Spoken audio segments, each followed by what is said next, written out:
Après examen de documents soumis à leur appréciation, à l'instar des tests juridiques coloniaux de délimitation de la frontière terrestre et fluviale entre la République du Congo et la République centrafricaine, pour ceux des experts de la sous-commission technique mixte de frontières et du chronogramme d'activité pour la sous-commission sécurité et défense, les participants des assises de Ouesso ont formulé des recommandations.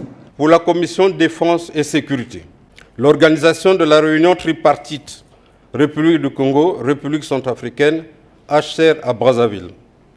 La mobilisation des ressources par chaque État pour la mise en œuvre du programme d'activité.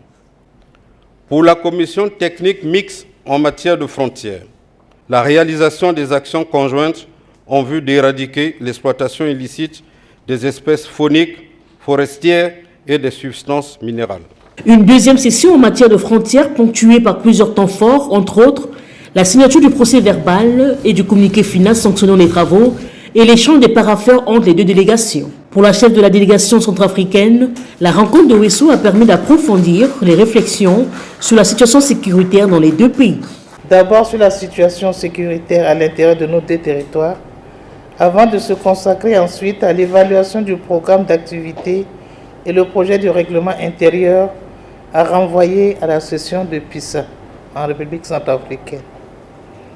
Il était cependant à craindre la résurgence de quelques désaccords, notamment sur les questions de surveillance et de contrôle des flux migratoires, la situation des réfugiés congolais et des centrafricains qui ont choisi de s'établir dans les territoires de nos pays respectifs, et enfin, la délicate question de la criminalité transfrontalière dans nos forêts.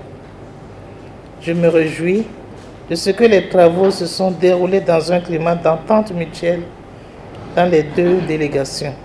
Clôturant les travaux, le ministre de l'Intérieur relève les préoccupations communes des deux peuples. Les programmes d'activité qui ont été réactualisés, ainsi que tous les contours de leur exécution, rendent compte de la volonté du gouvernement congolais de faire de la frontière avec la République centrafricaine non plus des zones de litige, de séparation et d'insécurité, mais des espaces d'intégration et de développement pour nos populations et pour nos deux États.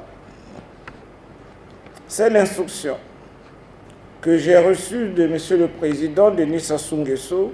Le rendez-vous est pris dans les tout prochains jours dans la localité de Pissa, en République centrafricaine, pour la poursuite des échanges.